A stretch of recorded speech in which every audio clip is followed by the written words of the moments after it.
Hi, everyone. This is Mary Harrell with NAEYC. We're so happy that you're joining us this afternoon to learn a little bit more about NAEYC's higher education accreditation system. And we also are looking forward to talking about ways that we might partner with you all to support a cohort of Wisconsin colleges moving through this process. So today, as I said, we're going to do just a high-level overview of the accreditation system, kind of walk through what the process looks like, and talk about the kinds of evidence that you submit as part of the higher education accreditation process. And as I said, we've been really happy to have been talking with Katie Roberts over the last few weeks to think about ways that we could build a cohort of Wisconsin colleges to support programs moving through the accreditation process. So today I'm really pleased to be joined with Pam Ehrenberg, who's our Director for Accreditation Services here at NAEYC. And so she'll be working with me and we'll be talking about the accreditation process.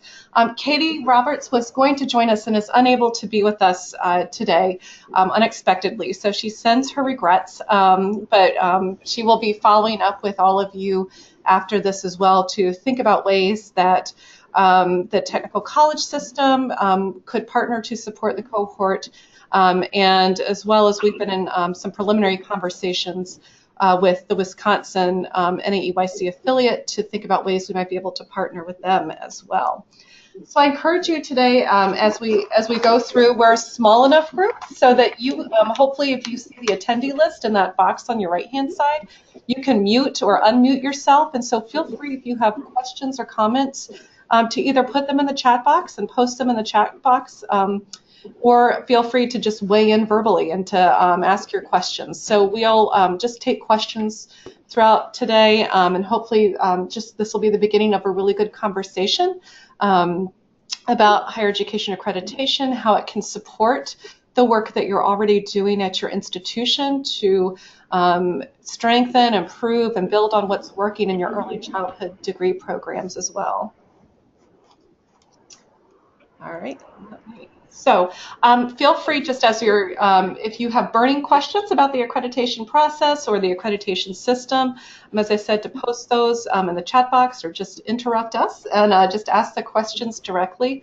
So I thought what we'll do is just very quickly kind of run through the why accreditation and why accreditation matters, and to give a little bit of a just high-level overview of NAEYC's higher education accreditation system itself. But we really want to spend the bulk of our time talking about the process, talking about the components within the self-study report, and what to expect on the site visits and with the accreditation decisions. So we'll spend the bulk of our time there, but I would be remiss if I didn't at least talk a little bit about sort of the big picture and why NAEYC has built, the profession has built this accreditation system. I hope all of you have had an opportunity to engage through the Wisconsin affiliate and with NAEYC to learn a little bit more about Power to the Profession and the work that we're doing in the early childhood field to really create a defined framework for the early childhood profession, and to build in consistency about who we consider early childhood educators, what they should know and be able to do, and what are the systems that we need to put in place to make sure that they are prepared and that they are supported and compensated in a way that really reflects the knowledge and the skills that they bring to the early learning settings. And as we think about all the components of any profession, certainly higher education accreditation is a key part of that. Professional preparation accreditation is a part of every profession. And so within NAEYC, we are fortunate that 10 years ago, faculty were really calling for a way to have a system that recognizes the work that they do preparing early childhood educators, and to sort of set the standard of expectations and to acknowledge the work of professional preparation programs. So we are really excited through the work of Power to the Profession to leverage and expand the system, the accreditation system even more, but we're really proud of the fact that as a profession, this accreditation system, which is voluntary, has been in existence for now 11 years. and it continues to grow. This is really a system that was created by faculty and the profession, and it's owned by faculty and the profession. So I'm not going to dive into all of these, but accreditation matters at many different levels, and sort of at that big picture level, just to again build on that work of thinking about the components of our profession, is that our accreditation system, it really does serve as the field's, the profession's system for recognizing and holding accountable professional preparation programs to ensure that they're preparing early childhood educators who are ready for practice and who have the knowledge and the skills to be effective in early learning settings. This is a really important feature of any self-governing profession. I think, as we know, we are all in the educator preparation world, and we know very well that if we do not if we are not setting the menu, we are on the menu when it comes to people telling us what we should be doing and how we should be held accountable. And so we really do see the accreditation system, that this is the profession setting the standard for what early childhood educators should know and be able to do, and for how preparation programs can prepare candidates to have that knowledge and those skills. So, at the higher level, that is the importance of an accreditation system and our accreditation system, but NAEYC's accreditation system also works at the institutional level and supporting the work that all of you are already engaged in terms of building out partnerships that you have with early learning settings to offer your field experiences, for being able to say with confidence and to be able to measure effectively your candidate's readiness to practice and to understand and to better understand their knowledge and their application of any NAEYC standards. We see the work of accreditation supporting articulation and transfer efforts within institutions and within systems. And we see this as a way, I know for the higher education community, we have for many years now been very focused on student success and building out strong pathways. And going through the accreditation process, you are examining every aspect of the pathway that you have at your institution, your early childhood degree pathway. And so it is a framework. It serves as a framework for supporting your efforts to better understand your candidates in the program and their experiences in the program, and for increasing and supporting their success in the program. And just a few other things as we've had, as programs have moved through this process, just some of the things that they will tell us about what, how accreditation has helped in some other ways as well, is that by moving through this accreditation process, it's really increased their visibility, their early childhood program and the faculty, their visibility, and the level of respect for the program and the faculty. It's really helped leadership at the institutions better understand early childhood education and the specialized knowledge and the research base that informs the work that we do.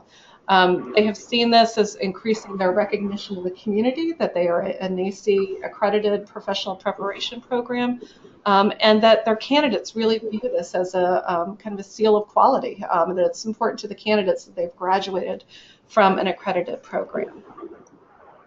So just a little bit about our accreditation system itself, and then we're going to dive into the process. And I really encourage you, as I said at the beginning, for those of you who are just joining, to feel free to type your questions into the chat box, or you are also able to just ask your questions directly over the computer as well. So feel free to weigh in and just interrupt us at any point if you have questions.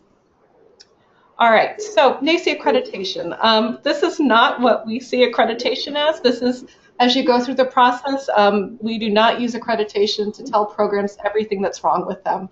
And in fact, NAEYC's accreditation system, we take the very opposite approach.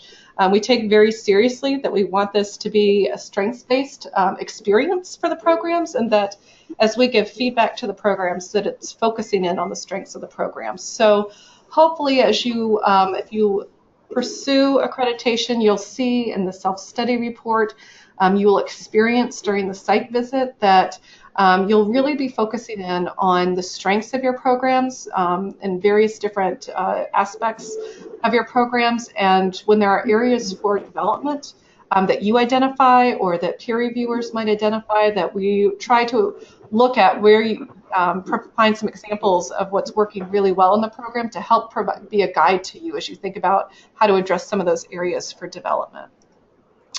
And just as a reminder, the NAEYC's professional preparation standards, as well as the work that we're doing in Power to the Profession to define who the early childhood educator is, that this system is really about programs that prepare the early childhood educator. And while all of our programs may have an emphasis for perhaps preparing center directors or preparing early childhood educators who work with a specific young child population, that regardless of the roles within the profession, that it is NAEYC's belief that every person needs to have sort of those foundational knowledge and skills that early childhood educators need to have. So as you use NAEYC's professional preparation standards and you go through the accreditation process, it really will be focused in on ensuring that candidates have those essential skills, knowledge for the responsibilities of an early childhood educator. Just a few fast facts about our accreditation system. We now have 195 institutions that have accredited programs, and that's a little over 230 accredited programs. We're really excited that in the last year we have expanded the system and we now accredit through the master's degree level. So we were thrilled this summer to accredit our first baccalaureate degree programs, and we have master's degree programs that will soon be receiving accreditation decisions as well. We expanded the system because we wanted to have a quality assurance and improvement system that was open to all early childhood degree programs. And again, particularly as we are developing Power to the Profession, we need an accreditation system that is open to preparation programs in the profession, to all preparation programs. We're really excited that we have one accredited Wisconsin program, and a couple of more will be receiving accreditation decisions very soon, and that we are in almost all 50 states. So we are continuing to grow each year. We also have a really robust pool of peer reviewers who are faculty, just like you, and some of you may be peer reviewers. And we really, this system, it is not only voluntary to be accredited, but it's also run by volunteers. Our peer reviewers are the heart of the system. They do an immense amount of work to review the programs, and we have a commission that we'll talk about a little bit later that makes the accreditation decisions. And again, those are all faculty and administrators at colleges and universities, just like you, who are making those accreditation decisions. You all probably already know, and I won't spend a lot of time on this, but the accreditation system itself, it sets the standard for excellence. NAEYC's professional preparation standards serve as the standards for the accreditation system, and it recognizes, through accreditation, we recognize programs who have met those standards. And the third piece in relation to the mission is that this system benefits, and we want everything we do in the system, we want it to benefit the profession, the young children that their graduates serve, and their families, and the communities.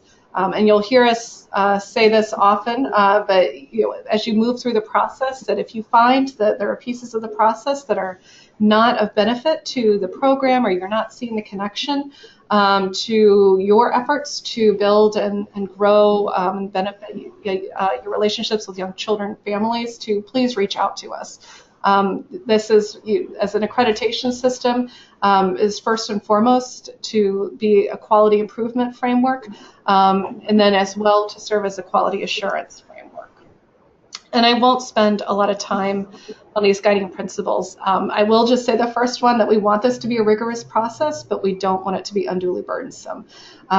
We've worked over the 11 years, as with any system, as you do with your programs, there is constant refinement, and we are always looking at the system to make sure that we are asking for information and evidence that will inform the accreditation decisions, and to not ask for anything extra. We know that you have many other obligations and responsibilities on your campus, and so we really do our best to streamline what the evidence that we seek from programs, and to streamline this process to make it so that it's not unduly burdensome to you, but it still feels like a rigorous experience.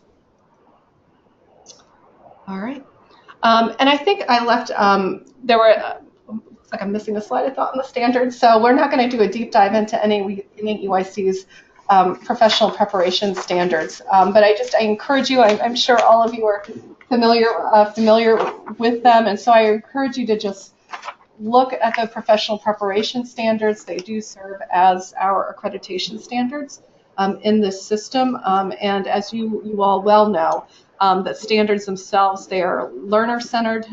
So it is real. The standards are focused on what the candidates ought to know and be able to do, and they are aligned with the CAPE standards as well. And so we, see that we are one of the accreditation systems that is accrediting educator preparation programs, and so it's important to us to make sure as well that we are always aligned with the larger educator preparation community as well, in terms of the standards and the processes that we have. So I think at this point what we'll do is just do this brief overview of the process, and then really move into the self-study report and the other pieces of the accreditation system. I thought I'll pause right here, though, to see if there's any questions, just sort of on the overview of the accreditation system and the purposes that it serves. We'll do the awkward pause since we can't see each other, and so I will look in the chat box, or feel free if you have a question to just, I think everyone's unmuted right now, so you can ask your questions directly as well.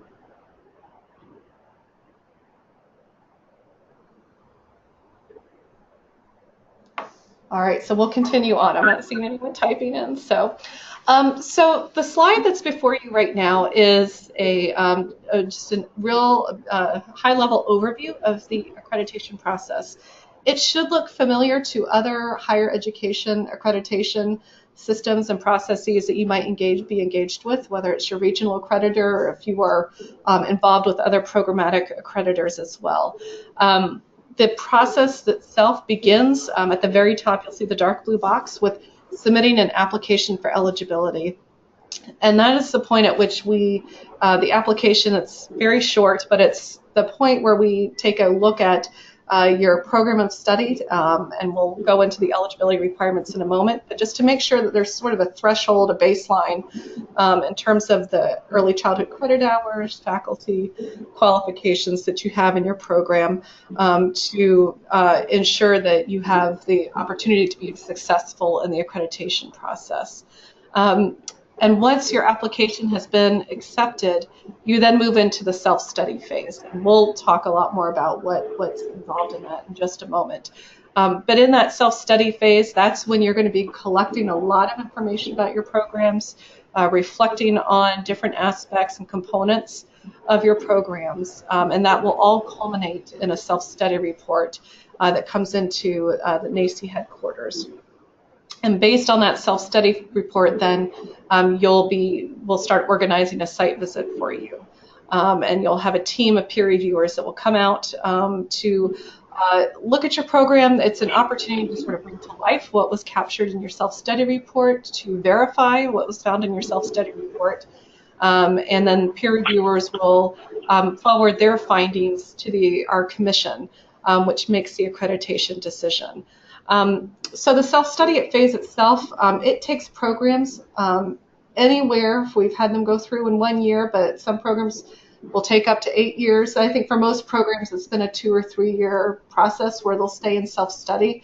As they're reviewing their programs, that's also the period in which programs might do a lot of revisions to their assessments that they include in their self-study report as well. And then assuming that the program receives a positive accreditation decision, the program is accredited for 7 years. And so they'll continue then submitting annual reports during that period and annual fees, and begin that renewal self-study process in year 6 of their accreditation period. So again, this follows a typical process that's similar to other higher ed accreditation bodies. As self-study, as I said, and we'll get a little bit more into it, that's the one part of the process where, it really is more up to you in terms of the time that takes.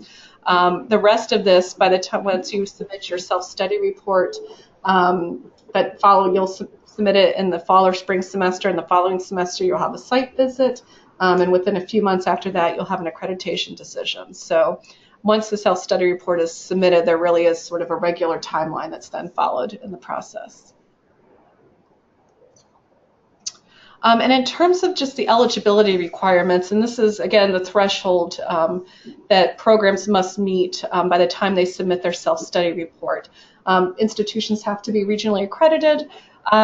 The second bullet doesn't apply to associate degree programs. It's just at the baccalaureate and master's degree level. Licensure programs, they submit Title II reports every year to their states and then to the feds. So that just really applies to the baccalaureate level and above. Programs do need to have at least 18 credit hours of early childhood coursework in their programs, and to offer field and clinical experiences. By the time they submit their self-study report, you have to have graduated at least one candidate from your program. And then the faculty, you have to have at least one faculty member whose primary responsibilities are in that program, and that individual needs to have a graduate degree in early childhood education or a related field with at least 18 graduate credit hours. And so again, we work with faculty. They will submit transcripts because we know there are very few actual master's degrees in early childhood education, and so often the degree might be in curriculum and instruction or another field, and we will work with faculty to identify where the early childhood coursework took place during that graduate program to ensure that individual has at least 18 graduate credit hours in early childhood family studies. Mary, can I ask you a question? Are there any questions about the eligibility requirements? I've got a question for you, Mary. All right. Can you hear me? And it looks like a couple folks might be trying to speak, but we're not hearing anything. Yeah. So if someone said something. Hello? Oh. Hello? Oh, hello. Hi. Oh, hi. Sorry. I think I'm echoing. Oh, I can hear you. Let's see. I'm going to type it instead. Okay. Well, we can hear you if you can hear us. Okay. Well, I have a question. We are getting ready to hire additional faculty, and just wondering if you have guidelines for, as we draft that job description, what those related fields, do you have a list of things that you generally accept? Like, we've got somebody who I know has a social work background. Do you have any resources to help us make sure our candidates are going to meet eligibility requirements? Sure. So, and hi, this is Pam chiming in. So, generally, if the graduate degree is in one of the 3 fields that's listed in the eligibility requirement itself, then it's super easy. So if it's early childhood education, child and family studies, or child development, then we just need to see that that's the degree name on a resume, and it's very easy. Okay. What Mary was referring to is, in most of the other cases, if the person is able to submit a transcript where they can identify where they think their 18 graduate credits in early childhood would be. So for instance, if it's an elementary education degree, but they focus their work on kindergarten through 2nd graders, and they can circle on their transcript which courses. Those 18 credits. Exactly. And so typically we go through that process with someone at the time of application, or if there's a change in contact people. However, we have had programs reach out to us when they're in that process of hiring, and if they have a candidate that they're about to make a job offer to, and they know that this paperwork is going to be coming to NAEYC in the next few weeks anyway, or whatever time frame, then we can actually work with you at that stage, and you can present whatever information you have, and we can kind of go through that process a little bit in advance, if that's reassuring. Great, thank you very much. Great question. And I was just realizing that I had my volume turned down on here, so I just turned it up. So I apologize if individuals had questions that they were trying to ask directly over the computer and you weren't answered. I wasn't ignoring you, but technology had forgotten to turn up my volume. So I just thought if there were questions about sort of the overview or the accreditation process itself, please feel free to ask those at this point.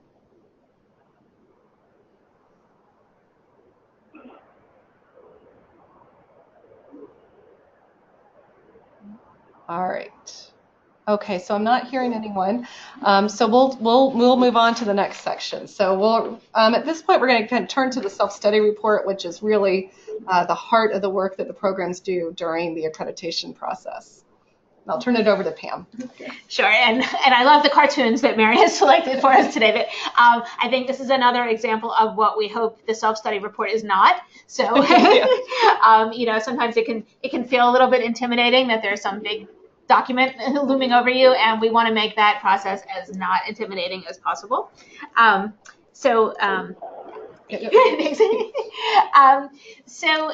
we've conceptualized it in these three circle or ovals, where the outermost area really is the focus on your individual program context. When we think about all the programs moving forward in our profession with a standardized set of standards, we always like to use the phrase standards without standardization in a way that each of your programs is unique from one another, and then thinking across the whole country. Programs have so many different contexts, and that's really a strength of your programs and of our field, I think, of being able to respond to your own community's individual needs while still meeting national standards for what early childhood professionals need to know and be able to do. So that outermost circle is really your place to define these areas, which I'm not going to read each one, but thinking about your mission and your community, what are you hoping for that a candidate from your program, how are we going to know that that person graduated from your program as opposed to the program across town, which might be equally strong in a different way and have their own approach to things. So we really encourage a lot of reflection through that self-study process on those contextual pieces. And those end up being what we refer to as the accreditation criteria, which are the first half of the self-study report.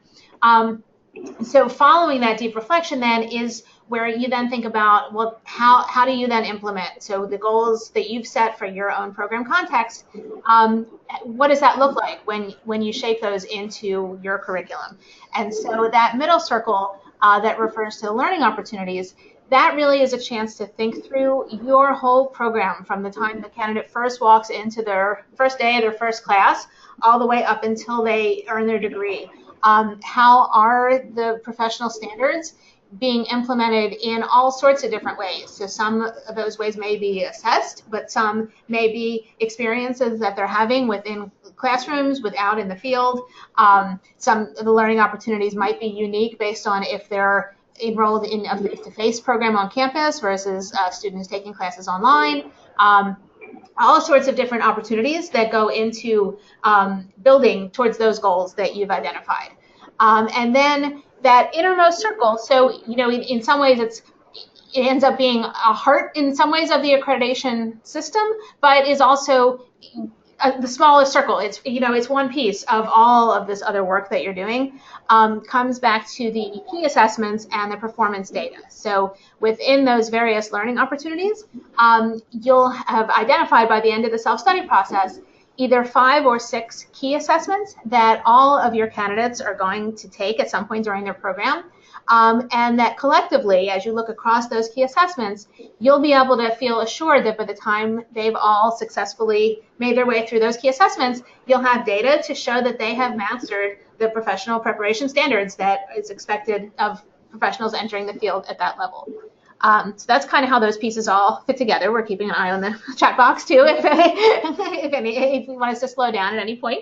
But otherwise, I think we can kind of look to how those pieces then fit together, and that really all, some similar ideas, but progressing in that linear way. And we have the stars at the end there, just because, not that they're more important than any of the earlier pieces, but just those are really where you're going to provide the evidence so that you know that you're doing all these things. But that in earning the accreditation decision, you have this set of assessments, and then you'll be collecting data from those assessments. And none of that should feel overwhelming. You know, that I think, you know, as you heard a bit about the standards, probably a lot of that was sounding like things that you're already addressing many parts of many of these standards through your program already anyway. You're clearly already assessing your candidates in some way or another. And that as you think about putting all those pieces together, that we're very much here to support you. You know, when Mary went through the steps of the accreditation process and how there was that piece about submitting that program application, you know, that once you're in the system, we have a lot of resources about assessments, about data collection, data presentation, about some of these other areas that we're very much here, as Mary mentioned, about being a strengths-based and supportive system, that all programs are moving in this direction, and we want to be here to support that work. And I think it's fantastic when programs are able to come together as a cohort as well, just knowing that you have each other for support and leadership from Katie and the AEYC, and that you know, both state and national level, we are all here to support that way. So as we think about the key assessments, you'll hear that term a lot, and so we thought it was helpful just to kind of break down what does that mean within our system, because people can use the terms in different ways. But basically, each assessment is going to include first a description of what you're expecting your candidates to do, and then the actual number two, as we kind of move across that top row, the actual directions as given to the candidates.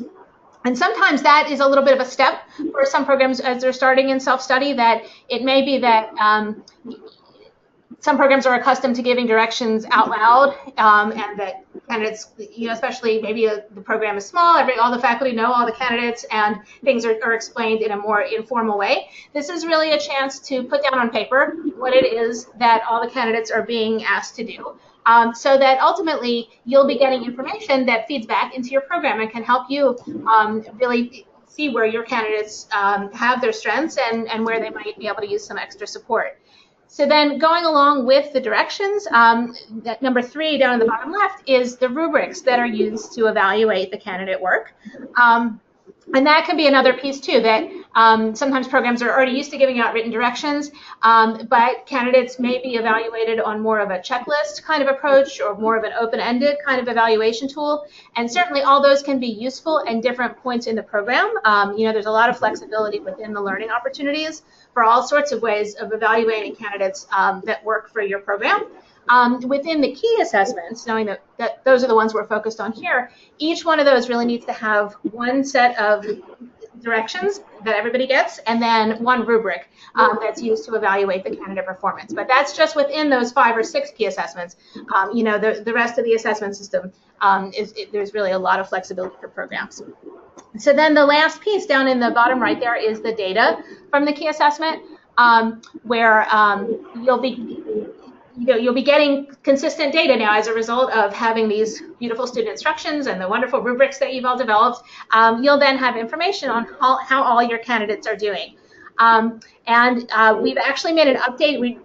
We have in the past had programs come through for the very first time with just a plan for their data. And what we've actually really found is that just the experience of using the assessments at least once, to know that you've actually given these to candidates, you've evaluated them on the rubrics, and you've gotten some data back, that in itself was an eye-opening experience for a lot of programs, and they immediately leapt to saying, oh, well, and here's how we're going to tweak it, and we're going to make it even better for next time. And so we've moved toward really asking that of all programs when you're coming through for the first time, that you would have one set of data, not because we're looking to see that the candidates performed at any particular level, but just to have you complete that full cycle of giving the assessment, getting the data, and then reflecting on how you're going to use that within your program. So I'm glancing at the chat box, but listening for loud chuckles of the next cartoon that we have up there. So while we're still thinking about that, we can move on and talk a little bit about the site visit itself. This is yet one more example of what we hope the site visit is not. that no one should need armor, that this is, as Mary said, the people who will be coming to visit your campus are faculty members from programs much like yours, who are very supportive of wanting to learn about your program.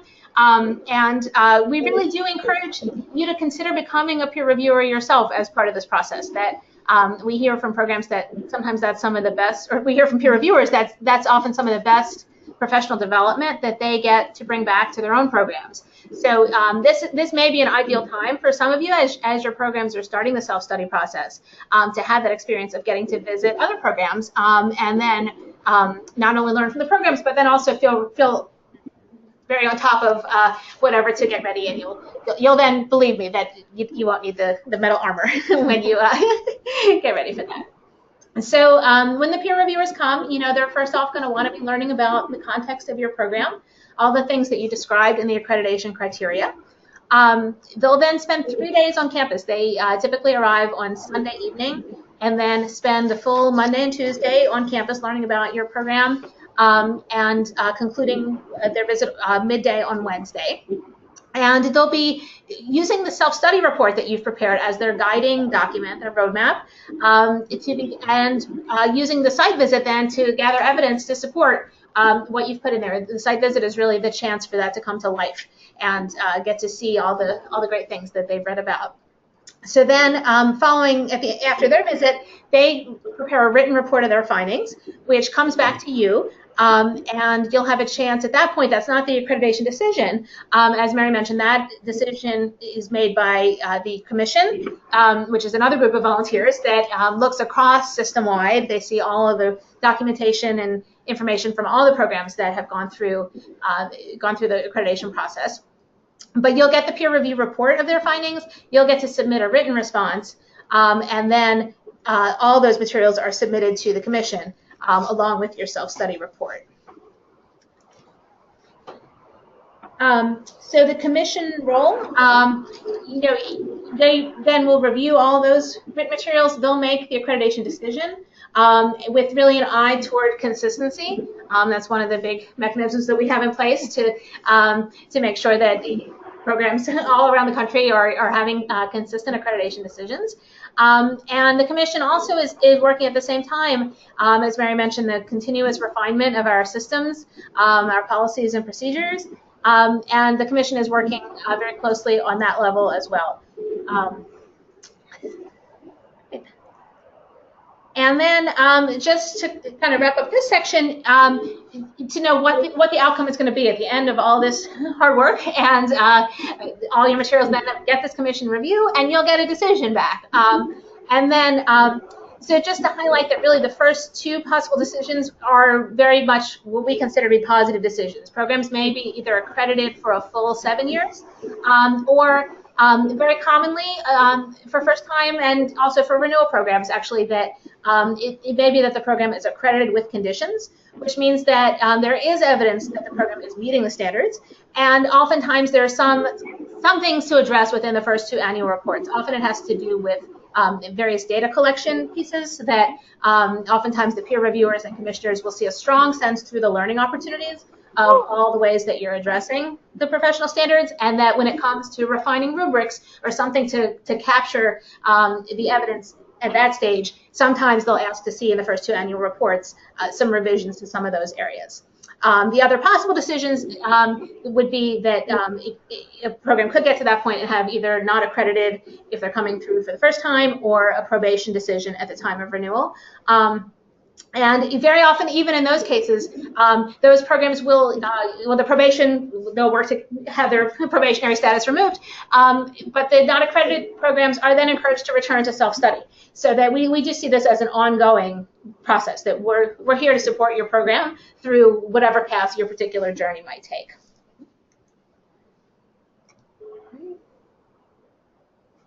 Thanks, Pam. So I think at this point, before I talk a little bit about potentially developing a cohort for Wisconsin, I wonder if there are questions about the self-study report, site visit, or the accreditation decisions that we could answer. And again, feel free to use the chat box, or you can ask your questions directly through the computer. Now that I think I've got the volume turned up on my computer, I'll hear you.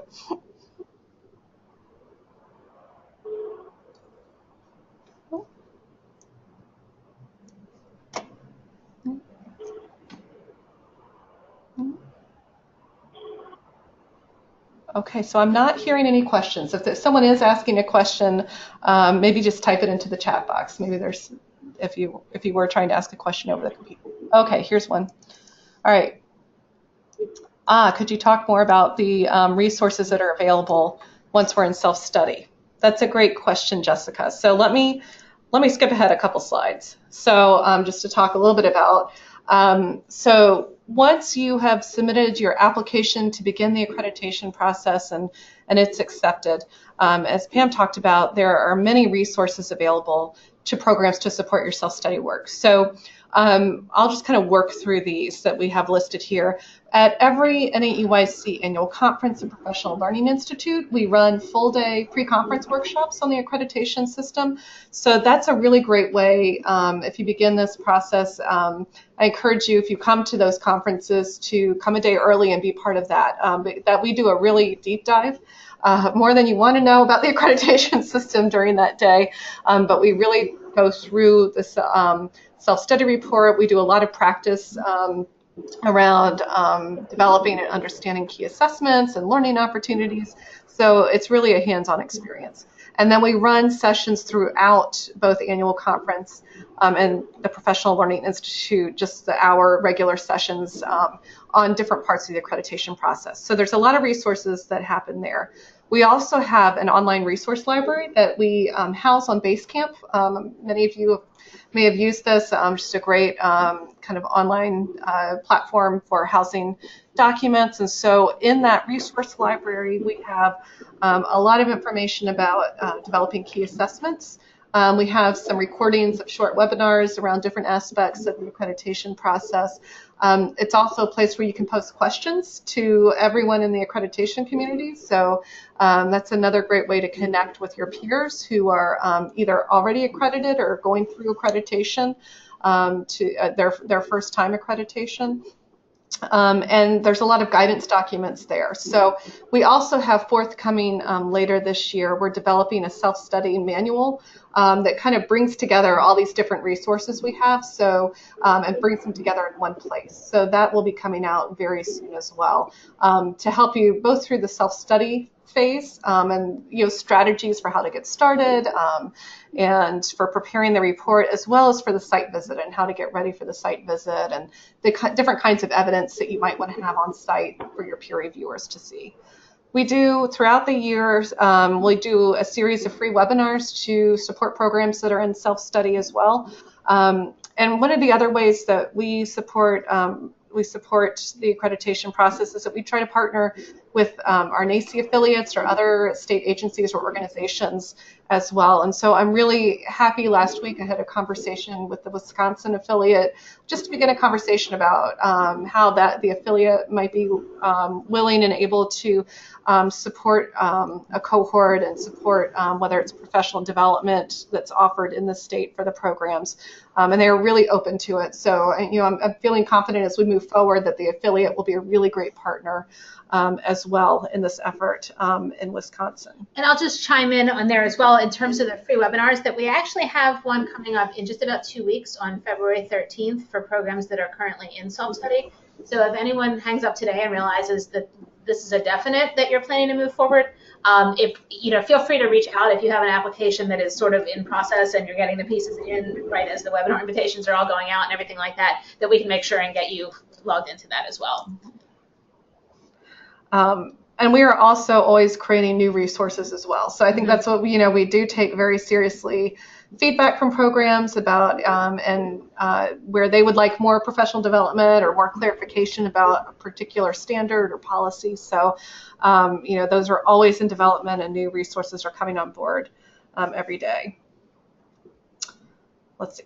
So I just wanted to go back one slide to talk a little bit, as I mentioned at the beginning, that Katie Roberts and I have been having some conversations about the possibility of creating a cohort of early childhood degree programs in Wisconsin to move through the accreditation process. As Pam mentioned earlier, having the cohort model is really a great support to programs because you have peers who are going through the same thing, and it's a great way to learn from each other. As well as a way, as I mentioned, hopefully we can partner with the Wisconsin affiliate to support an accreditation cohort, whether that's offering some in-state professional development. I know that higher ed budgets and travel budgets are getting cut, and so it can be really hard to travel to NAEYC's Professional Learning Institute annual conference. And so, if we can provide some in-state resources to support self-study, I think that would be really helpful to the programs. So Katie and I, we've had some conversations about thinking about at least trying to develop a cohort with at least 4 to 5 programs. I'm going to be talking as well to baccalaureate programs in Wisconsin now that our system's open across through the master's degree levels, is to really make this an open invitation to early childhood degree programs in Wisconsin. And thinking about, depending on the cohort size, we can offer a discount on some of the accreditation fees that we have in the system, particularly the application fee, the site visit fee, and the self-study review fee, offering a discount on those. And so we've just had some conversations, and I would love some feedback from you all as well in terms of what the cohort could look like, what kinds of support you might need. I've put on here some suggested dates, as we're thinking about building this cohort, is that trying to have programs that are interested in beginning the accreditation process to submit their applications either by mid-April or May 1st. I know moving through, that it oftentimes to try to get the institutions to make these decisions, I know you have leadership that need to sign off on these, and so I know kind of moving through that process can take some time on campuses, but ideally we'd really like to have a cohort formed toward the end of the spring. And that the expectation would be that programs would submit their self-study reports by March 2020. So, it gives about 2 years for that self-study phase. And then site visits would happen in the fall of 2020, and accreditation decisions would be made at the Commission's winter 2021 meetings. So, it's a process I think sets a reasonable timeline for programs to move through this. But I think it also can help encourage that a cohort can move together, and we could really develop some technical assistance to support that cohort during that process. So I just wanted to put that out there. And again, Katie was sorry she wasn't able to join us for the webinar today, but we want to, sort of our initial thinking about what a cohort might look like in Wisconsin. So if you've got some feedback on that, be happy to hear it either in the chat box or just ask it directly over the computer.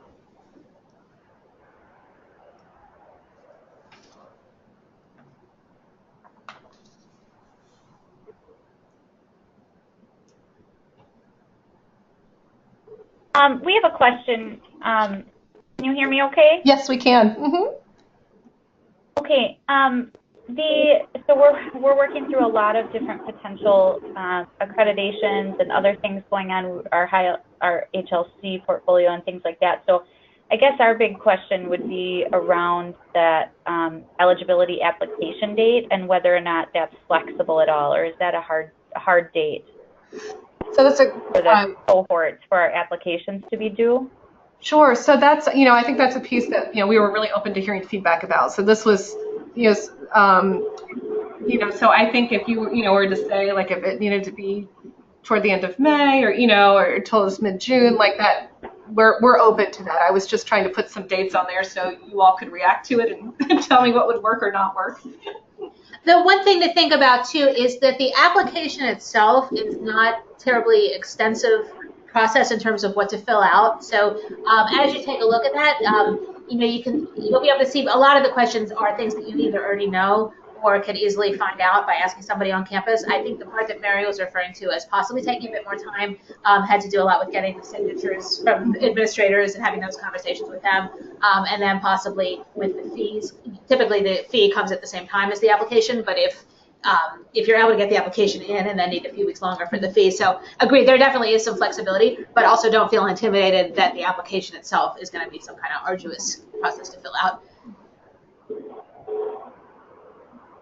Okay, thank you. So as a group, if we decided, even if we did move forward with eligibility applications being in by that date, or we chose a different date a little later, what about I see the completion of self-study is March 2020, and then site visits are fall 2020.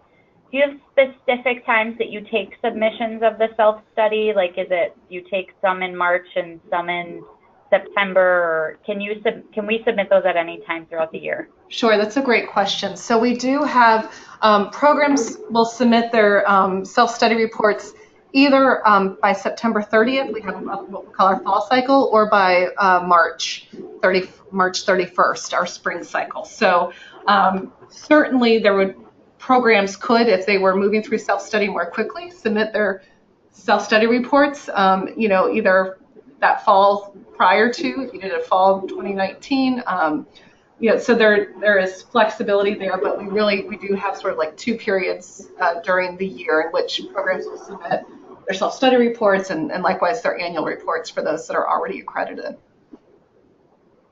Okay, thank you. Sure. Mm-hmm.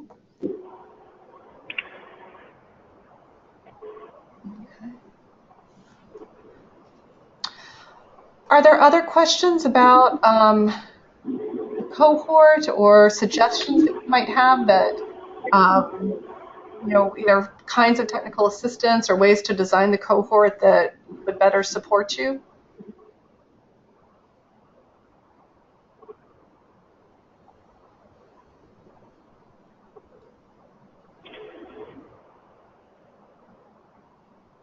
Okay. Well, I am.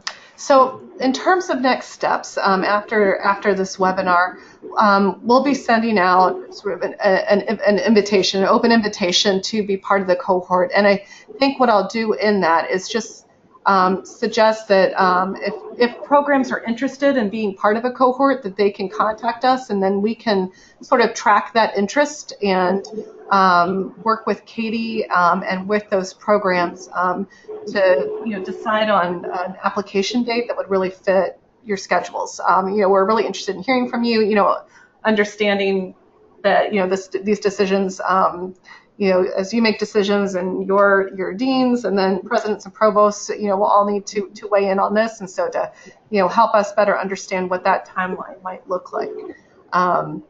And we're continuing conversations with the Wisconsin affiliate about the kinds of technical assistance that they might be able to support or provide, and also conversations with Katie and through the technical college system. Oh, great. And I see a question here from you, Barb, about the slides. And so we will be, when I send out the follow-up email, I'll send out this recording as well as the slides for the PowerPoint. So feel free to share those with your colleagues on campus and the leadership on your campus as well. And if there are other materials that would be helpful, just let us know. We have, I'll also include the link on our website that provides some overview materials about the accreditation system, but as well as we've got some resources around the benefits of accreditation, and we've geared those to different kinds of audiences. So I'll point you to those as well in case you want to use some of those with all the different decision makers on your campus when it comes to deciding whether to move forward with accreditation or not.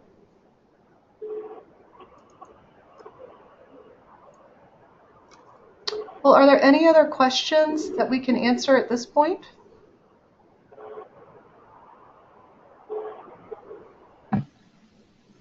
If we have specific questions regarding our own programs, is there a best person to contact? Sure. So if you send an email, that's a great question. So if you send an email, let me see if I can pull up my slide here, to highered@naec.org. So you'll see that on the slide here. You can send your questions there, and we will follow up with you on those specific, if you have specific questions in relation to your program. Okay. And then I also just had, a general question. I don't know how much Katie has been sharing with you that the early childhood program across the technical college system is going through a curriculum revision. So some of us are implementing the changes in fall of 18, and some of us are looking at fall of 19. And just thinking about that, the time frame, if we did fall of 19 and we're in self-study and needed to submit our self-study report in March of 20, do you think that's a reasonable amount of time in terms of the work that we would need to do with the new curriculum?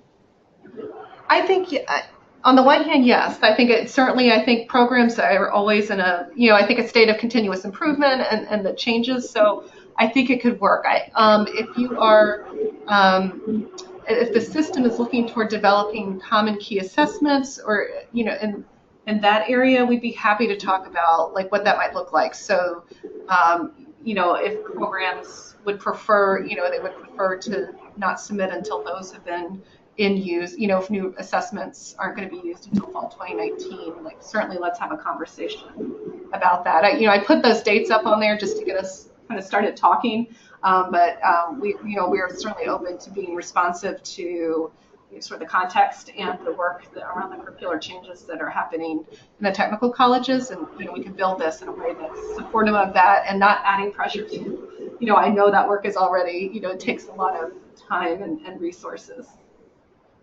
Great, thank you. In some ways, it actually sounds like ideal timing, whether it's the fall 18 or fall 19 group, but just the idea that those curricular changes are being thought about and built at the same time as the accreditation work is getting started, so that it's not a matter of getting almost to the finish line on one process and then realizing you need to go backtrack and retrofit things to fit the other. To have both in mind at the same time really sounds like a strength, whatever the timeline ends up being.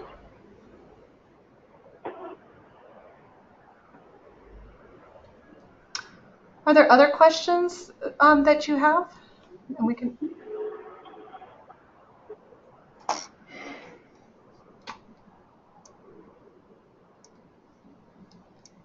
All right. Okay. Well, I think at this time I would just want to say thank you. We really appreciate you taking time to meet with us, and for your interest in considering being part of this cohort. As I said, I'll follow up with an email with a lot of the materials we've covered today, and the dates, and we're really interested in your feedback on the proposed timeline for the cohort, and I'll also include sort of a date by when. It would be great to hear from programs if they are strongly considering being part of the cohort, and that I think will just be helpful to us and to Katie as we think about those next steps and kind of finalizing what the cohort would look like. So with that, I'll let you get back to your afternoons. Thank you so much for joining us, and we really look forward to talking with you and continuing the conversation. Thanks, everybody. Thanks. Bye-bye. Thank you. Thank you.